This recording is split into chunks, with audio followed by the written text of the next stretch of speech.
J'ai à cœur donc ce matin de vous partager ce thème, bien entendu, sur le sujet de Noël, puisque c'est un jour où on aime bien profiter de cette occasion pour mettre en évidence ce que le monde actuel n'a plus, comme je disais tout à l'heure, n'a plus envie de mettre en évidence. Je pense qu'il est bien aussi de le dire ça. C'est que de toute façon, on doit s'attendre à ce que bientôt on nous dise de ne plus, euh, voilà, Noël, il ne faut plus dire Noël, ça sera la fête du Père Noël ou ceci, cela. On inventera quelque chose bientôt. Déjà en Italie, ça commence. C'est un sujet qui revient dans les ondes de la télévision. Et on voit que c'est un sujet très actuel. On veut vraiment effacer le Noël de la carte, comme certains voudraient effacer Israël de la carte. Donc je pense que c'est important pour nous chrétiens de maintenir en évidence la vérité qui concerne le Noël, même si certains le font d'une manière très traditionnelle, c'est-à-dire autour d'un sapin et quelques cadeaux. Je crois qu'il est important pour nous de vraiment le mettre en évidence. Cette semaine, il s'est passé quelque chose d'assez effroyable, justement, c'était lundi dernier, le 14 décembre. Peut-être certains d'entre vous le savent, à Douai, il y a un cordiste qui s'est tué. Il est tombé de sa corde qu'il n'a pas tenue, il est tombé de 20 mètres de haut. Donc à 20 mètres, ça ne pardonne pas. Il est mort sur le coup. Pourtant, c'était un habitué. Il a fait ça, je crois que c'était même la 50e fois. Et en fait, le but, c'était de faire une descente du Père Noël au beffroi de Douai, devant des milliers de personnes qui s'assemblent chaque année parce que ça attire beaucoup de monde. Cette descente du Père Noël avec les petits lutins, tout ça, eh bien, ça attire beaucoup de monde. Et ça me rappelle en même temps qu'il y a quelques années, j'ai un collègue de travail qui s'est tué aussi, d'une manière à peu près analogue, puisque c'était en voulant jeter des œufs au-dessus d'un champ à l'aide de son parapente. Il avait un parapente à moteur, il m'en parlait souvent, il faisait souvent du parapente, et puis un jour on a entendu dire qu'il s'est tué parce qu'en voulant essayer de jeter des œufs, il avait oublié ses œufs, en voulant tout de suite repartir les chercher, eh bien il est peut-être tombé dans un tourbillon, je ne sais pas trop ce qui s'est passé, en tout cas c'était un habitué, son parapente est tombé et il s'est tué. Donc c'était à l'occasion de Pâques, de la fête de Pâques. Alors je me dis quelquefois on s'accroche à ces choses pour faire quelque chose qui pourrait faire du bien, qui pourrait toucher, qui pourrait faire plaisir. Mais en même temps, on peut se demander si c'est un sujet qui en valait vraiment la peine de prendre autant de risques. Il faut savoir aujourd'hui que les fêtes donc à connotation chrétienne ont pris un autre sens que l'intention originale. Nous savons que Pâques n'a plus le sens de Pâques. Quand on demande c'est quoi Pâques pour vous aujourd'hui au monde, demandez, posez la question et vous verrez que la plupart d'entre eux ils ne savent même pas ce que c'est Pâques. Ils vont vous dire c'est donner des œufs aux enfants, du chocolat, des petits lapins, des petits coups. Et quand on parle de Noël, c'est quoi pour vous Noël? Eh bien, c'est la descente du Père Noël.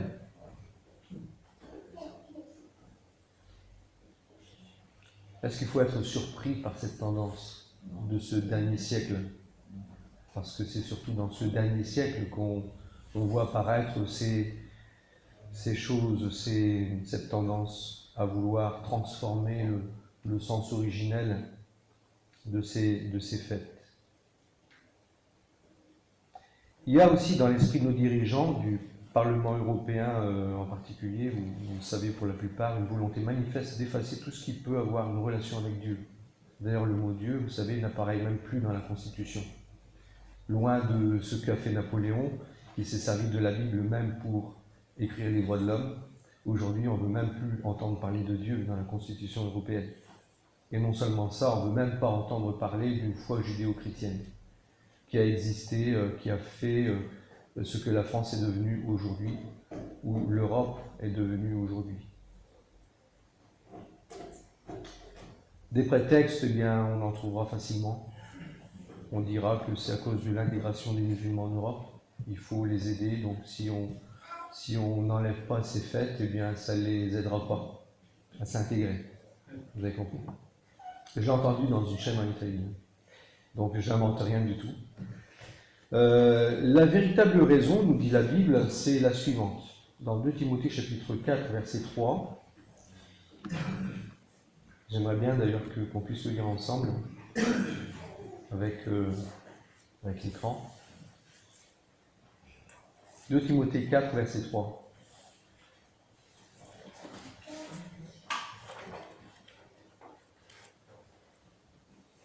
Car il viendra un temps où les hommes ne supporteront plus la saine doctrine, mais au gré de leur propre désir, avec la démangeaison d'écouter, ils se donneront maître sur maître, ils détourneront leurs oreilles de la vérité et se tourneront vers les fables. C'est quoi les fables?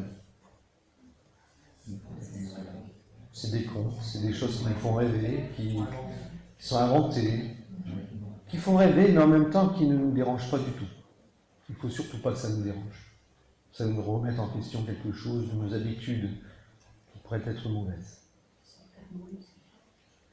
Le Père de Noël ne nous dérange pas. Hein, c'est une femme, effectivement. Donc, on s'accroche aujourd'hui à des fables, un peu comme ce cordiste qui s'est accroché à cette corde pour donner le cours à cette tendance très actuelle. Le sens même de la saine doctrine ou de ce qui est vrai concernant Noël, c'est un message d'amour intense qui dépasse même ce que l'homme pourrait imaginer. Là, ce n'est pas une fable, mais ça dépasse ce qu'on pourrait imaginer. Paul disait aux chrétiens de Corinthe que ce message de l'Évangile, c'est une folie pour ceux qui périssent.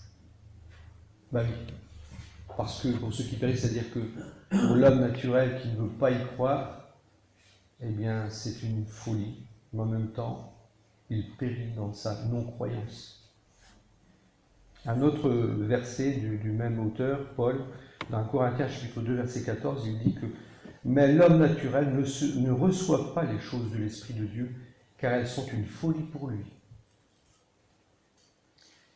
Et il ne peut les connaître parce que c'est spirituellement qu'on en juge. » C'est spirituellement qu'on en juge. Vous savez, j'essaye quelquefois de comprendre encore l'amour de Dieu. Et je vous dirai une chose, il est tellement grand que je ne peux pas le comprendre.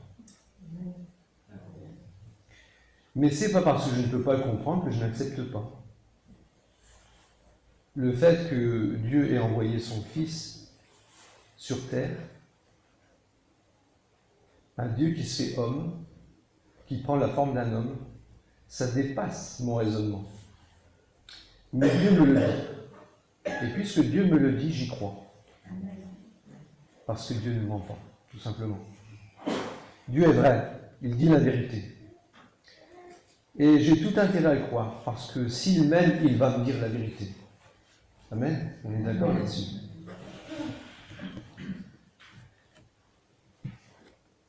J'aimerais qu'on lise Luc chapitre 2, verset 10. Quelques versets au moins par rapport à cette venue de Jésus.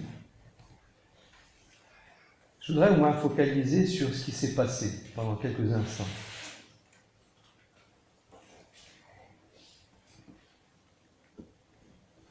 C'est l'ange qui parle aux bergers et qui leur dit « Soyez sans crainte, car je vous annonce la bonne nouvelle d'une grande joie qui sera pour tout le peuple.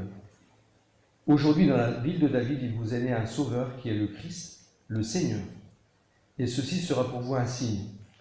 Vous trouverez un nouveau-né emmailloté et couché dans une crèche. » Et soudain, il se joignit à l'ange une multitude de l'armée céleste qui louait Dieu et disait « Gloire à Dieu dans les lieux très hauts et paix sur la terre parmi les hommes qui l'agréent. » Quel événement exceptionnel. Même tous les anges réagissent à cette action dans laquelle Dieu envoie son Fils Jésus, Dieu qui se fait homme. Il y a même un passage qui nous dit que quand Dieu introduit son Fils de Dieu sur terre, il dit que tous les anges de Dieu l'adorent. Tous les anges de Dieu l'adorent. Parce que le Fils de Dieu, il est Dieu. Et on n'adore que Dieu seul. Amen, on est d'accord là-dessus. Et là, tous les anges de Dieu l'adorent parce qu'il est Dieu. Mais en même temps, parce qu'il fait quelque chose d'extraordinaire. Ils sont en train de découvrir quelque chose d'extraordinaire. Mais comment notre Seigneur, Dieu de gloire, éternel, il se fait homme. Moi, je ne comprends pas. Les anges, ils ne comprennent pas non plus. Vous avez compris? Les anges sont émerveillés, sont dans l'admiration de ce qui se passe. Gloire à Dieu! Et le chant des anges, écoutez le chant des anges qu'on a entendu tout à l'heure, eh bien, parce que c'est repris dans des cantiques, parce que c'est quelque chose de réel, il s'est vraiment produit quelque chose de très fort dans l'univers, où tous les anges de Dieu se sont mis à adorer Jésus parce qu'il s'est fait homme et parce qu'il est Dieu avant tout.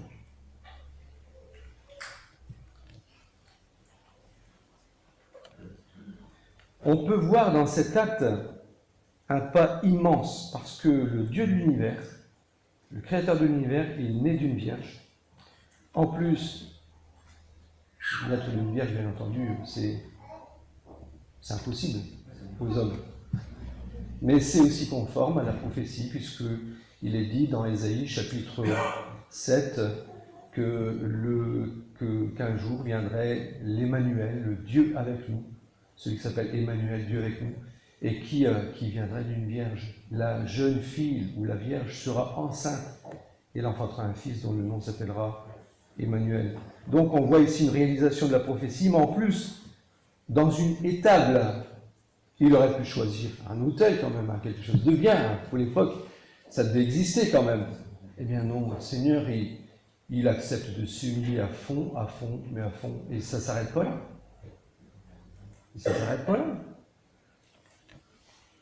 Dans une étable, vous savez, ça sent pas la rose. Hein? Il aurait pu choisir un meilleur endroit. Mais il n'y avait pas de place pour lui. Certainement, ça veut dire quelque chose. Et c'est tellement aussi incroyable que, donc, comme je disais à l'instant, même les anges sont les spectateurs les plus émerveillés car ils connaissent le Dieu saint. Saint, je veux dire par là aussi que ce Dieu saint n'a pas à mettre ses pieds au milieu des hommes, pécheurs. Il est en train de se salir, il va se salir là. Vous comprenez l'idée? Il est juste, il y a par là qu'il est parfait, il est aussi redoutable, mais aussi il est miséricordieux. Il est prêt à faire grâce envers le pécheur qui se repent. Parce que miséricordieux, on l'a vu récemment dans le thème des béatitudes, c'est être prêt à faire grâce. Faire grâce à quelqu'un qui ne le mérite pas. Parce qu'une grâce est un cadeau qu'on ne mérite pas. Dieu m'a fait grâce parce que, eh bien, il a voulu me faire grâce. Je me suis un jour repenti de mes péchés. Et celui qui se repent aujourd'hui, eh bien, reçoit la grâce de Dieu, reçoit le pardon des péchés. L'Évangile nous présente les anges qui adorent et glorifient Dieu pour cet acte d'humilité. Et Dieu fait un pas immense en se rapprochant de chacun de nous dans une chair identique à la nôtre. J'aime bien ces passages en hébreu où il est dit que le Fils de Dieu, Jésus, a connu nos souffrances. Il a eu faim, il a eu froid, il a eu soif, il était fatigué. Il a connu aussi la tentation, dit la Bible. Il a été tenté comme nous. Vous voyez? Parce qu'il était véritablement dans une chair semblable à la nôtre. Et pour payer le prix du rachat, il fallait qu'il soit effectivement cet agneau de Dieu, sans tache, sans péché, pour pouvoir ôter le péché du monde.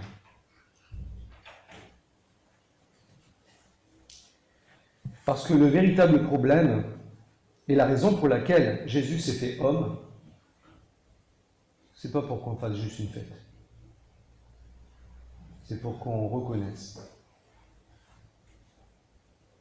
la vérité de cette affaire. Et la vérité, c'est que nous étions morts. Il est venu parce que nous étions morts à cause de nos péchés. Et l'homme, aujourd'hui, à cause du péché, il est mort. Ça veut dire quoi, mort? Séparé de Dieu. L'homme est séparé de Dieu à cause du péché. Sans le Noël, eh bien, il n'y a pas de bonne nouvelle. Les anges ont dit, voici, je vous annonce une bonne nouvelle, le Sauveur est né, celui qui va vous sauver, et qui a été prêché, prédit depuis très longtemps. Voilà, il est arrivé, il est là, à Bethléem, vous le trouverez emmailloté, suivez l'étoile, et il vous amènera directement à la mort. Ouais, il y a un gros problème. Et sans cette venue, eh bien aujourd'hui, nous pouvons dire clairement qu'il n'y aurait aucune espérance pour chacun de nous. Mais alors aucune. C'est-à-dire qu'on mange, on boit, on fait la fête, et à la mort, c'est fini, on doit rendre compte à Dieu. Et avec le péché, la finalité, c'est quoi? Séparer de Dieu, définitivement, en enfer. Parce que la Bible nous parle bel et bien d'un enfer. C'est la condition finale de Satan, de ses acolytes, de toute l'armée des anges qui se sont rebellés contre Dieu, mais aussi donc du péché de l'homme, avec l'homme lui-même qui l'a accompli.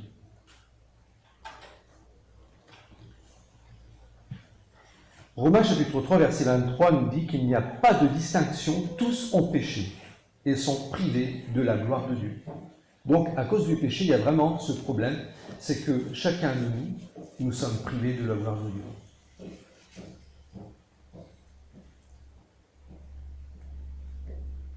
Et c'est quoi le péché? C'est désobéir à Dieu. J'ai souvent rappelé que combien de fois faut-il couper une corde pour tomber? Justement, tout à l'heure, on parlait du cordiste. Une fois. Le salaire du péché, nous dit la Bible. Ne dit pas des péchés. Du péché, c'est la mort. Donc il suffit d'un péché pour désobéir à Dieu et mériter la mort. Voilà la raison pour laquelle, chers amis, frères et sœurs, devant un Dieu parfait, juste, il est tellement juste qu'il doit punir. Mais il nous aime tellement, il veut nous sauver. Quelle solution? Eh bien, il se dit, voilà, Jésus, le Fils, dit, ok, j'irai. Il n'y a pas d'autre solution. J'irai. Je mourrai à leur place. Le salaire du péché, c'est le mort. Il faut payer. Dieu est juste. Il faut que ça se fasse. Vous me direz peut-être, ouais, mais il aurait pu fermer un œil. Mais si Dieu avait fermé un œil, est-ce qu'il sera encore juste? Vous avez compris? Il n'y avait pas d'autre solution. Donc la venue de Jésus, aussi incroyable qu'elle puisse paraître à nos yeux et à celle des anges, c'était la seule solution.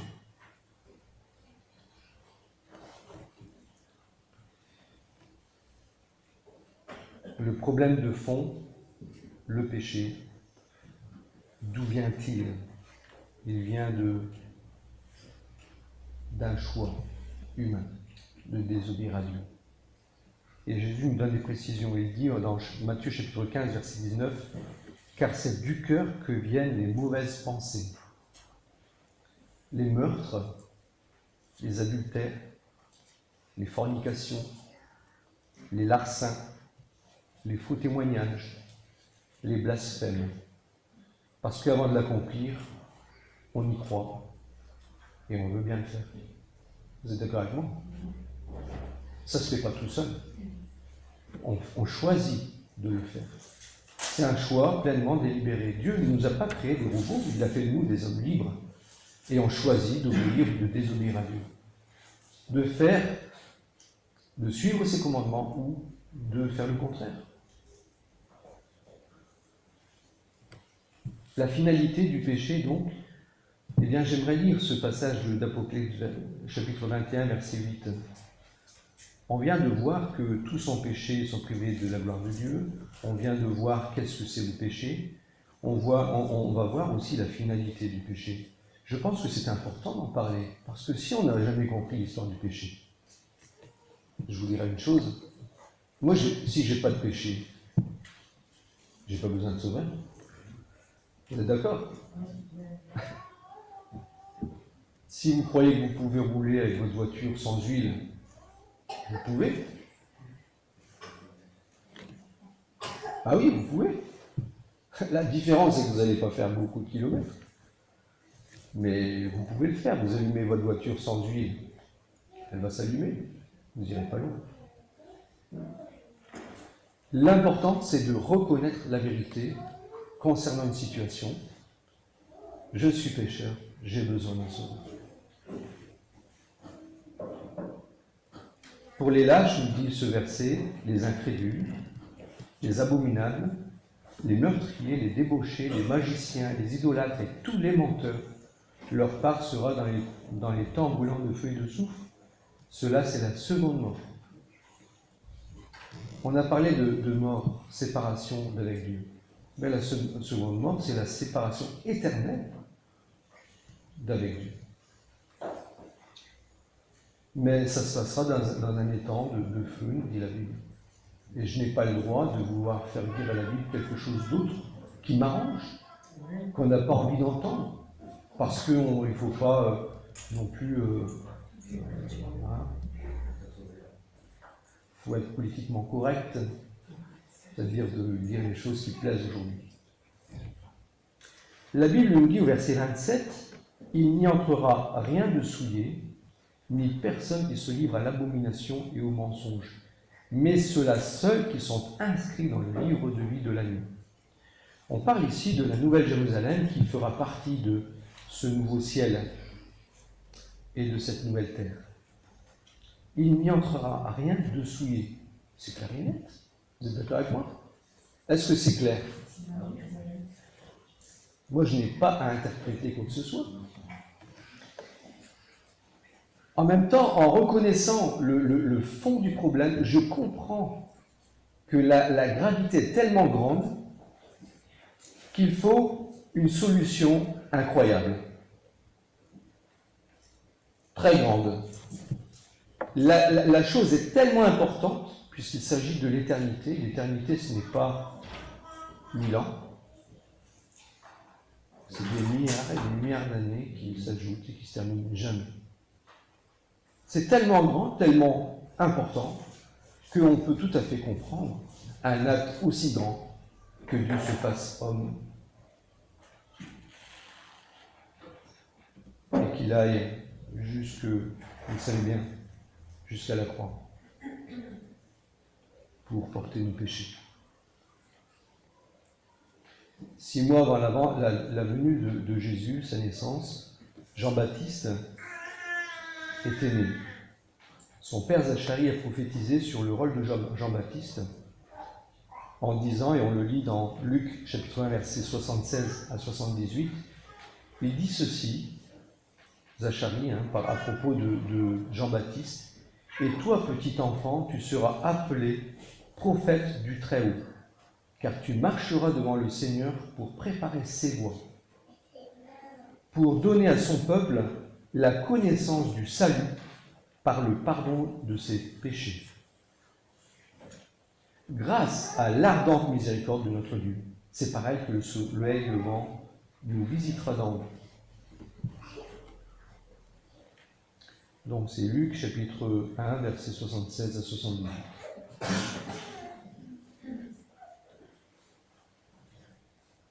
Je voudrais souligner quelque chose sur ce verset.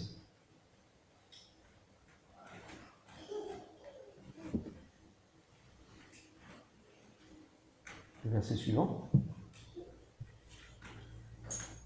Pour donner à son peuple la connaissance du salut par le pardon de ses péchés.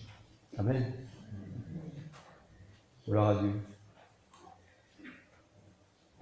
Ça veut dire tout simplement qu'on peut connaître le pardon du péché. On peut vivre le pardon du péché.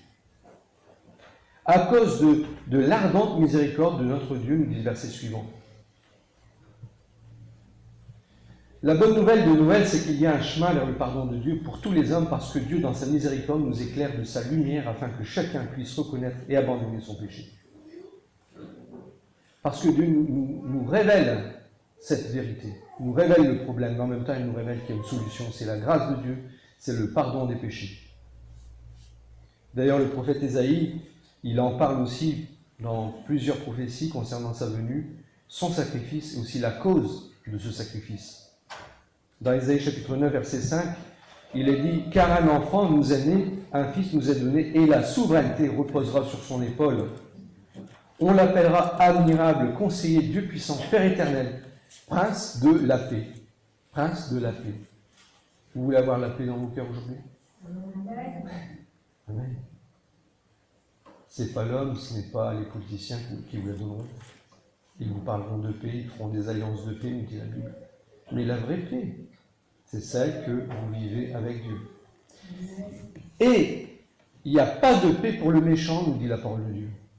Ça veut dire tout simplement que là où il y a le péché qui est toléré, il n'y aura pas la paix. La paix, ce n'est pas possible. Parce que nous avons été créés de manière à ce que nous puissions vivre la paix qu'avec la relation avec Dieu. Qu'avec cette relation établie avec Dieu. Et cette relation établie avec Dieu ne se fait que lorsque le péché est enlevé. Jean-Baptiste, en voyant Jésus, il a dit « Voici l'agneau de Dieu qui ôte le péché du monde. Quiconque suivra cet agneau de Dieu trouvera la paix, trouvera la liberté, la vraie liberté. Liberté de ne pas pécher. C'est une victoire immense. Aujourd'hui, les gens se croient libres parce qu'ils font ce qu'ils veulent. Et c'est justement parce qu'ils font ce qu'ils veulent qu'ils ne sont pas libres. Ils sont esclaves du péché. En fait, ils suivent leur pulsion. La tentation, le diable leur dit de faire une chose, et la tentation les pousse à faire ce qu'ils ne doivent pas faire. Et on assiste même aux guerres, à la haine, pour des futilités. Ah, on est meilleur qu'eux. Cocorico, c'est ça. On se croit les meilleurs. L'orgueil, quelquefois, combien de guerres ont été créées par des rois, par des peuples, juste pour une suprématie, pour vouloir usurper les droits de l'autre. Encore une fois, on voit la présence du péché.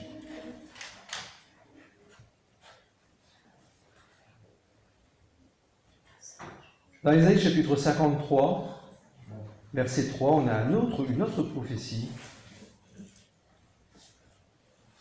où on voit cet enfant qui est né dans une toute autre condition. C'est le même prophète qui parle. Méprisé et abandonné des hommes, homme de douleur, et habitué à la souffrance. C'est pas un beau rôle. Semblable à celui devant qui l'on se voile la face, il était méprisé, nous ne l'avons pas considéré, mais il était transpercé à cause de nos crimes, écrasé à cause de nos fautes. Le châtiment qui nous donne la paix est tombé sur lui, et c'est par ses meurtrissures que nous sommes guéris. Nous étions tous errants comme des brebis, chacun suivait sa propre voie, et l'Éternel a fait retomber sur lui la faute de nous tous. Il a été maltraité, il s'est humilié, et n'a pas ouvert la bouche, semblable à l'agneau qu'on mène à la boucherie, à une brebis muette, devant ceux qui l'attendent. Il n'a pas ouvert la bouche. Voilà ce qu'a fait le Seigneur. Voilà pourquoi il est venu. Et la finalité, c'était vraiment ça. C'est pour que nous puissions être guéris de notre péché. Pour que nous puissions retrouver la paix. Le châtiment qui nous donne la paix est tombé sur lui. Et c'est par ces meurtrissures que nous sommes guéris. Amen. Cet enfant est dans une étable parce qu'il n'y avait pas de place à l'hôtellerie. C'est le Fils de Dieu qui vient sur terre comme l'agneau de Dieu pour nous racheter du péché, qui nous séparait de Dieu et nous condamnait à l'enfer éternel. C'est l'amour de Dieu manifesté envers nous, hommes pécheurs, qui porta Jésus à subir notre condamnation en mourant sur la croix. Et vous savez, les dernières paroles de Jésus sur la croix, on devrait tous les connaître. Tout est accompli. Tout est accompli. Ça veut dire, j'ai réussi. Ça veut dire ça. J'ai payé le prix, j'ai payé la dette est payée.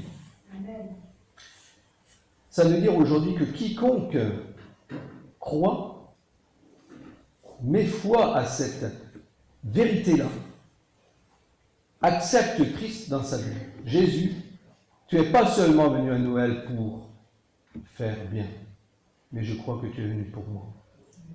Tu es venu pour mes péchés. Et je veux le reconnaître. Je demande pardon, parce que c'est à cause de moi que tu es mort, que tu as été jugé, maltraité, toi juste, pour moi injuste. La Bible nous dit dans Jean 3,16 que Dieu a tant aimé le monde qu'il a donné son Fils unique afin que quiconque croit en lui ne périsse pas mais qu'il ait la vie éternelle. Ce quiconque, c'est toi et moi. Certains voudraient croire aujourd'hui, ouais, mais c'est qu'une élite que Dieu appelle, Dieu ne sort pas tout le monde. C'est que certains diront 144 000. Et c'est écrit où ça? La Bible nous parle de quiconque. C'est toi, c'est moi. Dieu, en effet, n'a pas envoyé son Fils dans le monde pour juger le monde, il aurait pu le faire. Mais Jésus, il aurait pu juger le monde tout de suite. Puisqu'il a été même envoyé par Dieu le Père pour juger le monde. Ça va se faire.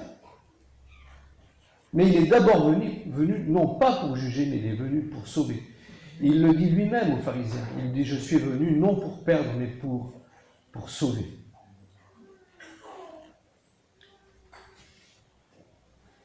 Celui qui croit n'est pas jugé, mais celui qui ne croit pas est déjà jugé. La Bible parle au présent. Donc on voit bien que la mort spirituelle, c'est quelque chose qui existe déjà aujourd'hui dans le cœur de l'homme qui refuse de croire en Jésus. Il est déjà jugé par son refus de croire au Seigneur. Parce qu'il n'a pas cru au nom du Fils unique de Dieu. Et le véritable problème, le plus grand péché de l'homme, c'est de refuser de croire. On a lu tout à l'heure que les incrédules, ok, certains diront, ah ouais, mais moi j'ai jamais tué, j'ai jamais fait de mal. Ouais, mais moi, la Bible dit, les incrédules aussi. Ok, ne pas croire, c'est rejeter Dieu. Rejeter la parole de Dieu, rejeter la solution. C'est comme si je disais, voilà, il est mort, tant pis pour lui. Vous avez compris? C'est qu'on fait fi du sacrifice de Christ. Vous imaginez, Dieu nous aime tellement, il fait quelque chose d'énorme pour nous sauver, et on s'en moque. On fait comme si rien n'était. Alors, il y a déjà le problème du péché, mais aussi le problème de ce rejet. Quiconque croit de tout son cœur à cette vérité sera sauvé, c'est une affirmation. Ce n'est pas un responsable d'église qui sauve, ce n'est pas un pasteur, ce n'est pas quiconque. C'est le sang de Christ qui permet à chacun d'être purifié, parce que le sang de Christ, c'est ce qui a coulé de la croix. C'est la preuve que quelqu'un a payé pour notre péché. Et je termine avec Romains chapitre 8, verset 1, où nous avons vraiment dans la parole de Dieu une certitude qui vient de la parole de Dieu et qui nous dit aussi de la part de l'apôtre Paul, il n'y a donc maintenant aucune condamnation pour ceux qui sont en Christ Jésus, qui marchent non selon la chair, mais selon l'esprit. Parce que celui qui est né de Dieu, eh bien, reçoit l'Esprit de Dieu, il marche avec l'Esprit de Dieu. C'est ce que disait Jésus à Nicodème. Si tu ne nais d'en haut, tu ne peux voir, tu ne peux entrer dans le royaume des cieux. Il faut naître d'en haut, il faut naître de l'Esprit. Et quand on a l'Esprit de Dieu, on peut faire ce qui semble impossible aux hommes. Obéir à Dieu. On peut le faire. Parce que Dieu vient nous aider. Il enlève le problème de fond, qui nous rendait esclaves, qui nous faisait pécher alors qu'on ne voulait pas pécher. Et Paul le dit d'ailleurs, le bien n'habite pas en moi, dans ma nature, dans ma chair. Mais grâce soit rendue à Dieu qui m'a donné de pouvoir être sauvé et de pouvoir accomplir, avec l'aide de son esprit, de pouvoir accomplir la volonté de Dieu. Il n'y a donc maintenant aucune condamnation pour ceux qui sont en Christ Jésus, qui marchent non selon la chair mais selon l'esprit. Et je pense que chacun de nous pouvons dire, si nous avons cru de tout notre cœur, je sais que je suis sauvé, je sais que j'ai la vie éternelle. Est-ce que vous pouvez le dire aujourd'hui? Amen. Bien, si vous ne pouvez pas, rappelez-vous qu'il y a une solution. Amen.